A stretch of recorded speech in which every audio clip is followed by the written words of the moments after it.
time, we've realised that over the years we've had more children presenting to the emergency department rather than through primary care. We have found that we have a lengthy pathway for children, and actually part of this initiative has been about us looking at those pathways and trying to stream those children earlier to make sure they're in the right place to be seen by an appropriate person in a timely way. But occasionally they could have already been in the department for 8 hours, sometimes longer. So I worked with ward managers and the staff on the assessment unit, and we explained the importance of meeting the 4-hour breach. So we worked really closely. We were out on the shop floor with the Children's Assessment Unit staff. We were looking at Nerve Centre, which is the IT system for ED, to see how long children had been in the department, and we agreed with our nurses downstairs that they would contact us if a child needed to come upstairs for admission or because they were going to breach. So with those communications and by looking at Nerve Centre, we were able to pull the children up to level 12 to stop them having a long admission in ED. Basically, Sienna had a really bad temperature at the time. I couldn't keep her temperature down. We arrived at A&E and were seen straight away by two really nice nurses actually. They managed to get Sienna's temperature down, which was good, with the cold pill, and actually because she was being sick, give her some anti-sickness. Previous times, obviously, it's been really busy up there. We were fortunate that it was quite quiet. We've had some ongoing issues with Sienna over the last 9 months, which we believe is to do with her kidneys. We were actually on a waiting list with the paediatrics upstairs at Derriford, and because of the ongoing issues and because she was quite poorly, they actually got us upstairs that day, which was really good.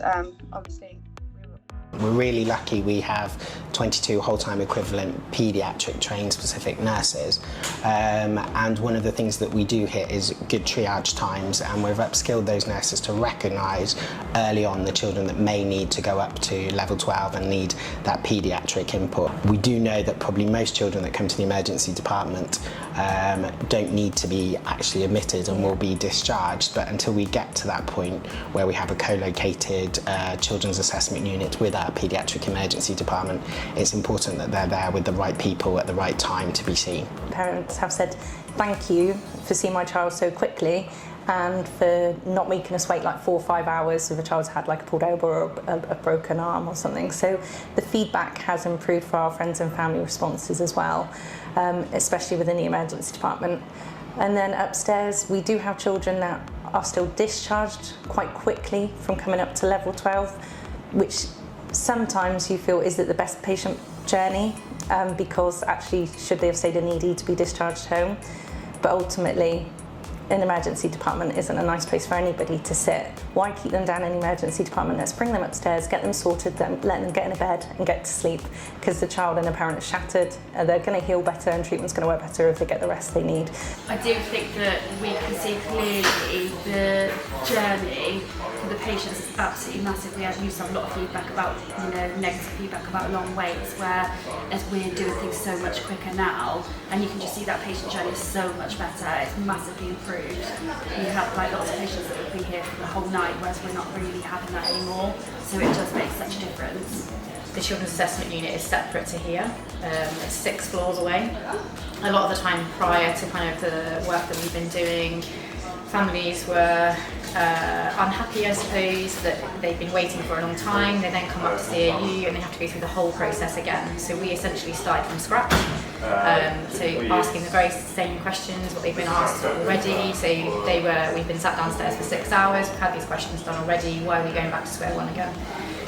So from bringing them up earlier, if we know that they're going to need some paediatric input and some assessment, all of that is gone already. We don't necessarily have to start directly from scratch. We're really pleased from going from 25 breaches a day.